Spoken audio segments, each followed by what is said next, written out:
আবু জেহেল একদিন রসুলকে প্রশ্ন করছে, তোমার নবী যদি কালো একটা দেয়ালকে সাদা আর সাদা একটা দেয়ালকে কালো বলে, তুমি কি এটা স্বীকার করবে? তখন আবু বকর দেখেন কেমন রসুলকে ভালোবাসেন, তিনি বলছেন, রসুলের জবানি থেকে আমি বলতে শুনেছি, তারাক্তুকুম আলাল বাইদা কালাইলুহা কান্নাহারিহা।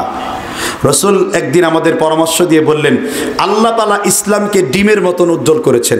ডিম দিনের বেলাতে উজ্জ্বল, ডিম রাতের বেলাতে উজ্জ্বল। ডিম চিনেন না? ডিম আন্ডা, আন্ডা মুরগা কা আন্ডা হ্যাঁ ভাই। আর ওই যে সালমান এফ রহমান চিনে ডিম কাকে বলে, ওটের ডিম। আচ্ছা, তো ওই যে আন্ডা, ডিম, ডিম দিনের বেলা উজ্জ্বল ডিম। তখন আল্লাহ রাসূল সাল্লাল্লাহু আলাইহি ওয়াসাল্লামের সাহাবী আবু বকর বলছেন, রসুল যদি কালো একটা দেয়ালকে সাদা বলে আর সাদা একটা দেয়ালকে কালো বলে, আমি কোনো প্রশ্ন ছাড়াই আমি রসুলের কথা মেনে নিব, কারণ রসুল দলিলের বাইরে, ওহির বাইরে কোনো কিছুই বলেন না। ওয়াকাদ সাল্লাইতা ওয়া ইউসাল্লিমু তাসলিমা, সুবহানাল্লাহ বলেন। তো ওইভাবে রসুলের কথা মেনে নেবেন। দলিল থাকলে আত্মসমর্পণ করতে আপনি কি বাধ্য। এটা শরীয়ত, এটা কি শরীয়ত। এবার আসেন, মা আয়েশা রাদিয়াল্লাহু আনহা, চিনেন তাকে? আয়েশা রাদিয়াল্লাহু আনহা চিনেন তাকে? তিনি আপনাদের কি হন বলেন? কি হন? আপনার আম্মা জান্নাতি না জাহান্নামী তা আমরা জানি না, তবে আমি যে আম্মা জানের কথা বলছি, যার জান্নাতের সার্টিফিকেটে আল্লাহ আকাশ থেকে একসাথে 11টা আয়াত নাজিল করে দিয়েছেন। বুসরা থেকে কুফা, কুফা থেকে ইয়েমেন, ইয়েমেন থেকে সানা, সানা থেকে মক্কা, মক্কা থেকে মদিনা, মদিনা থেকে দামেস্ক। ইবনে মাসউদ, ইবনে আব্বাস বলেছেন, 1 বছর পর্যন্ত প্রত্যেক খুতবার মিম্বারে আম্মা জান আয়েশার চরিত্রের সার্টিফিকেট দিয়ে বক্তব্য করা হয়েছে।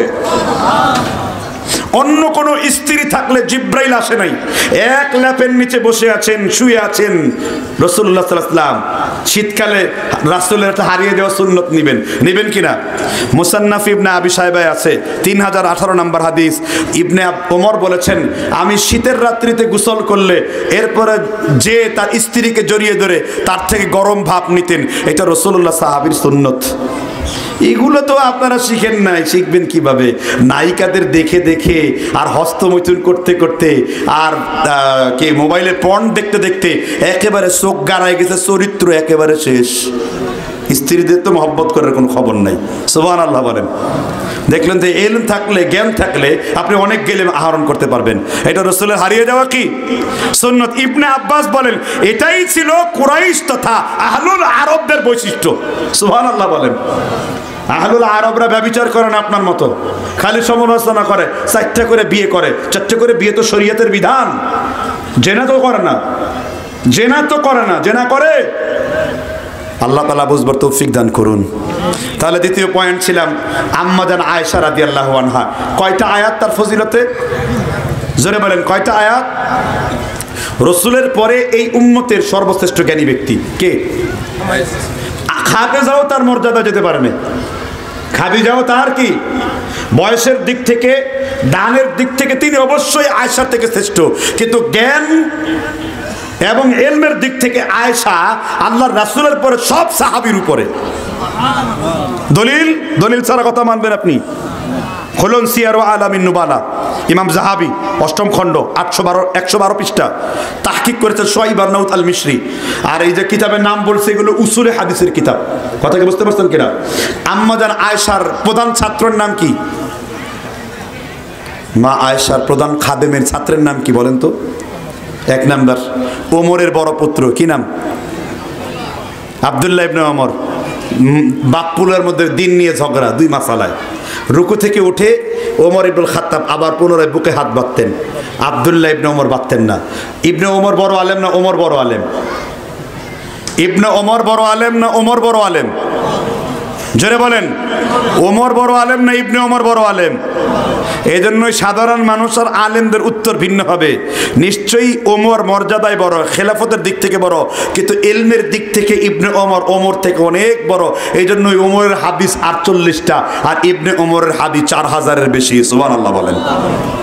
হাদিসের দৃষ্টিতে যে বেশি হাদিস জানে সে বড়, আলেম। যে বেশি হাদিসের ইলম আছে সে বড় কি?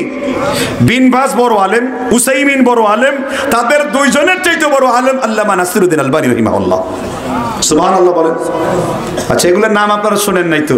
আপনারা দেশি আলেমের নাম শুনছেন, এদের নাম শুনতে মনে চায় না আপনাদের, ঠিক না? ঠিক সহ্য করতে পারেন না, কাটা দেয় গায়ে, গাত্র দেওয়া হয়। কেন রে ভাই?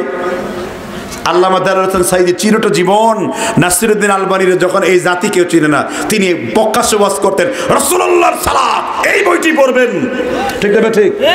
সাল্লু কামা রাআইতুমুনি উসাল্লি, রাসূলুল্লাহর সালাত, এই বইটি পড়বেন। এই বই লেখক কে? সাঈদী সাহেবের মতো যোগ্যতম ব্যক্তি হন। আপনাদের বক্তাগুলো এতটা অধম হয়েছে, আল্লামা সাঈদীর পরে আরেকজন ব্যক্তি সাঈদীর মতো হতে পারে নাই। দুর্ভাগ্য আপনাদের এটা, ঠিক না? ঠিক। সুর নকল করেছে, এল নকল করতে পারে নাই। সুর নকল করা আর এল নকল করা দুইটা ভিন্ন বিষয়। আল্লাহ বুঝবার তৌফিক দান করুন। তাহলে আম্মাজান আয়েশার হাদিস কি? আম্মাজান আয়েশার প্রধান ছাত্র দুইজন, ইবনে ওমর আর আব্দুল্লাহ ইবনে জুবায়ের। কি?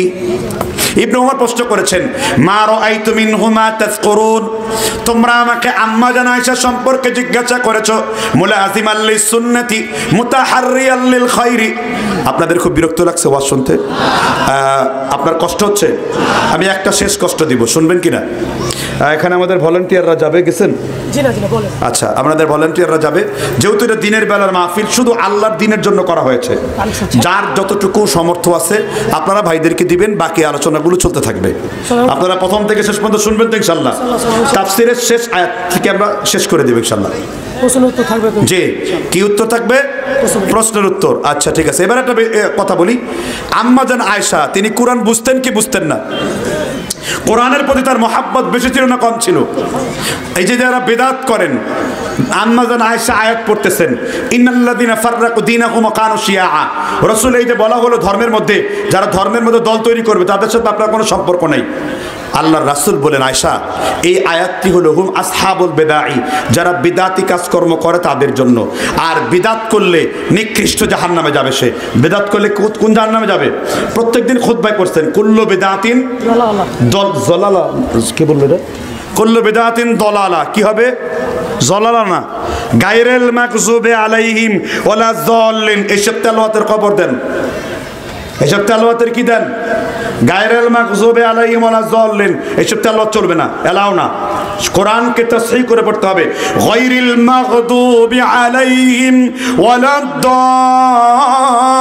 যাল্লিন। কথা বুঝতে পেরেছেন কিনা? জুবি টুবি নাই, গায়রুল মাগযুবি আলাইহিম। কথাকে বুঝতে পারছেন কিনা? তাহলে কুল্লু বিদআতিন দালালা ওয়া কুল্লু দালালাতিন ফিন্নার। প্রত্যেক বিদআত হলো পথভ্রষ্টতা, আর প্রত্যেক পথভ্রষ্টতার পরিণাম কি? সরাসরি জাহান্নাম। এখন আসেন আমরা কিছু আমলগত বিদআতের কথা শুনবো, কি শুনবেন কিনা? আকীদাগত। আমরা যেটা নিয়ে খুব বিতর্ক করি, খামো খাই, মারামারি করি, বলে যে বেদুয়ার মৌলবি এসেছে। কি দুয়ার মৌলবি? বেদুয়ার মৌলবি। সর্বপ্রথম আমি নামাজের, ফরজ নামাজের পর হাত তুলে মোনাজাত যে করতে হবে, এটা শিখছি আমি আল্লামা সাঈদীর কাছ থেকে। আমি আল্লামা সাঈদীর সাথে অসংখ্যবার নামাজ পড়েছি। তিনি আমার ইমামতিতে নামাজ পড়েছেন, আমিও তার ইমামতিতে নামাজ পড়েছি। তিনি কোমরে ব্যথার কারণে নামাজ পড়তে পারতেন না, কারণ আমরা মেডিকেল ওয়ার্ডে ছিলাম, দুইজন পাশাপাশি ছিলাম। বেশি অংশ জামাতে আমরা নামাজ পড়তাম, যে অংশগুলোতে বাইন্ডিং ছিল ফজর ছাড়া, বেশ জোহর আসর এই দুই ওয়াক্ত বিশেষ করে তার সাথে নামাজ পড়েছি। তিনি কোনোদিন ফরজ সালাতের পর হাত তুলে দোয়া করেন নাই। সাইয়্যিদ আবুল আলা মওদুদী শুনছেন কিনা? অধ্যাপক গোলাম আজম,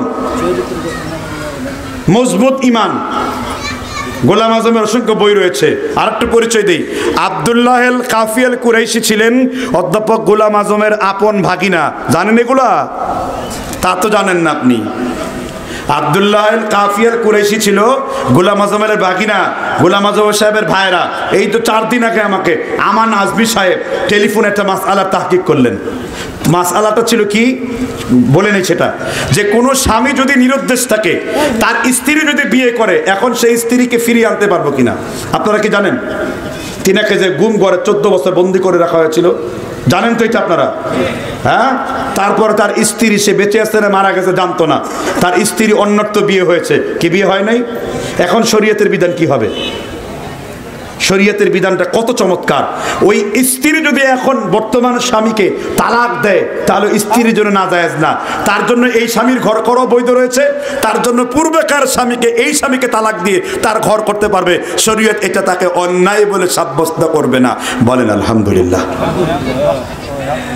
কত চমৎকার মাসালা সমাধান দিয়ে দিয়েছি। কথা কি বুঝতে পারছেন কিনা? এইবার আপনারাই বলুন, অধ্যাপক গোলাম আজম তার মজবুত ইমান নামাজের মধ্যে পড়েছেন যে ফরজ সালাতের পর হাত তুলে মনোজাত নাই। জামাত ইসলামের অফিসে নামাজ পড়েছি কাটাবন মগবাজারে। খলিলুর রহমান মাদানী আপনাদের রোকন সিলেবাসের অসংখ্য বই, চাইপীয় ব্যক্তিত্ব, চাইপীয় নেতৃত্ব, এগুলো আপনাদের রোকনীয় সিলেবাসের বই। আপনাদের সিলেবাসে আরো বই আছে, মানবতার বন্ধু নঈম সিদ্দিকী, আপনাদের সিলেবাসে আরো বই আছে, সিরাতে সরওয়ারে আলম, আপনাদের সিলেবাসে আরো বই আছে, তাফিমুল কোরআন। কাটাবন মসজিদে এক ওয়াক্ত নামাজের পর মোনাজাত হয় না, কাটাবন মসজিদে হয় না এক ওয়াক্ত নামাজের পরে। বুঝতে পারছেন কিনা? তাহলে আপনারা কি হেদায়েত চান না গন্ডগোল চান? এটা আপনার ব্যাপার, আমি আপনাকে বাধ্য করতে চাই না, আমি আপনার সামনে দলিল দিতে চাই। কারণ শরীয়ত কারো উপর বাধ্য করা যায় না। লা ইকরাহা ফিদ্দিন, ইসলাম কোনো দিন জবরদস্তি ধর্ম না। তারপর যদি আপনি শুনতে চান রাসূলের সুন্নত কি ছিল, ইবনে আব্বাস রাসূলের সুন্নত বয়ান করছেন। ইনকিদা রাসূলুল্লাহ সাল্লাল্লাহু আলাইহি ওয়াসাল্লাম বিতাকবীর, বুখারী শরীফের 182 পৃষ্ঠায়, মুসলিম শরীফের 245 পৃষ্ঠায় হাদিস। রাসূল সালাম ফিরিয়ে বলতেন আল্লাহু আকবার, সালাম ফিরে বলতেন কি? এরপরে কি পড়তেন? সাওবান থেকে বর্ণিত হাদিস, মুসলিম শরীফের কিতাবুল আসগারের 1073 নাম্বার, ইদান সারাফা মিন সালাতি ইস্তিগফারাল্লাহ সালাতান। এরপর রাসূল তিনবার কি পড়তেন? এরপর পড়তেন আল্লাহুম্মা আনতাস সালাম ওয়া মিনকাস সালাম। এরপর রাসূল বলতেন রাদিতু বিল্লাহি রাব্বা ওয়া বিল ইসলামি দীন। আছে না নাই? এরপর পড়তেন ফজর এবং মাগরিবের মধ্যে লা ইলাহা ইল্লাল্লাহ ওয়াহদা লা শারীকা লাহু লাহুল মুলক ওয়া লাহুল হামদ ওয়া হুয়া আলা কুল্লি শাইইন কাদির। এগুলো কি দোয়া না? এগুলো কি নামাজের জন্য দোয়া জিকির না? আচ্ছা এবার আসেন, দোয়া ইবাদতের কি অংশ? মগজ। দোয়া ইবাদতের কি? জোরে বলেন, দোয়া ইবাদতের কি? তিরমিজির 1081 নম্বর হাদিস, আদ-দুআ মুখুল ইবাদা। দোয়া হলো ইবাদতের কি? মগজ। আমি হাদিস দঈফ কিনা আমি ওই তর্কে যাব না, হাদিস দঈফ আমি প্রমাণ করতে পারবো। ইবনে লাহিয়া 4 জন আব্দুল্লাহ থেকে শ্রবণ প্রমাণিত না, আমি তারপরে সহি ধরে নিলাম। তো মগজ মাথার ভেতরে না বাইরে? জোরে বলেন, মগজটা মাথার ভেতরে না বাইরে? মাথার ভেতরে আছে। তাহলে আল্লাহর রাসূল বুখারীর 523 নম্বরে বলেছেন, ইন্না আহাদাকুম ইযা কামা ইলাস সালাহ ফাইন্নাহু ইউনাজি রাব্বা। বান্দা যখন নামাজে দাঁড়ালো সে যেন আল্লাহর সাথে চুপি চুপি মোনাজাত শুরু করলো। একটু আগে বললেন দোয়া হলো মগজ, একটু আগে বললেন মগজ মাথার ভেতরে থাকে, আর এখনই বুখারীতে হাদিস পড়লাম গোটা নামাজটাই হলো মোনাজাত। তাহলে নামাজের দোয়াটাকে নামাজের ভেতরে নেন, নামাজের বাইরে আনছেন কেন? মগজকে মাথার ভেতরে ঢোকান, মাথার বাইরে আনেন কেন? সুস্পষ্ট বোঝা যাচ্ছে কথা দ্বারা। এইবার আরো দলিল নেন, 72টি ফতোয়া শোনাবো। কয়টা ফতোয়া? 72টি ফতোয়া। এই ব্যাপারে আমি বাহাস করতে পটু, আমি এটা নিয়ে গন্ডগোল করতে যাচ্ছি না। আমি চাচ্ছি আপনারা একটা রাসূলের সুন্নাত আমল করেন, ঠিক না? ঠিক। তা আমার কথা হলো, দোয়া করলে আমাদের লাভ না আপনাদের লাভ? আমার লাভ। আমি যে মসজিদে খুতবা দেই, ধরেন হাজার হাজার মুসল্লি হয় ঢাকা শ্যামলীতে।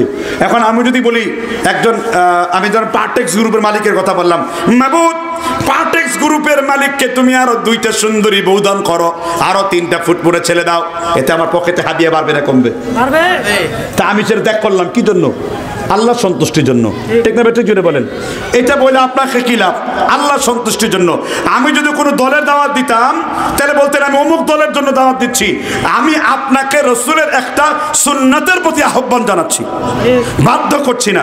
কেউ করলে তাকে বেদাতিও বলছি না, বলছি যে আপনি 2 আমলের মধ্যে যেটা ভালো মনে হয় সেটা করেন। এখন ইমাম আর মুক্তাদি মিলে দোয়া করবেন কিনা? আচ্ছা, ইমাম আর মুক্তাদি থাকে কখন বলেন তো? একজন মুক্তাদি যখন আসসালামু আলাইকুম আসসালামু আলাইকুম সালাম ফিরালো, সে মুক্তাদি আছে না নাই? সে কি মুক্তাদি? মুক্তাদি কতক্ষণ পর্যন্ত? সালাম ফিরানোর আগ পর্যন্ত। যদি সালাম ফিরানোর আগ পর্যন্ত মুক্তাদি হয় তাহলে ইমাম থাকলো কোথায় আর মুক্তাদি থাকলো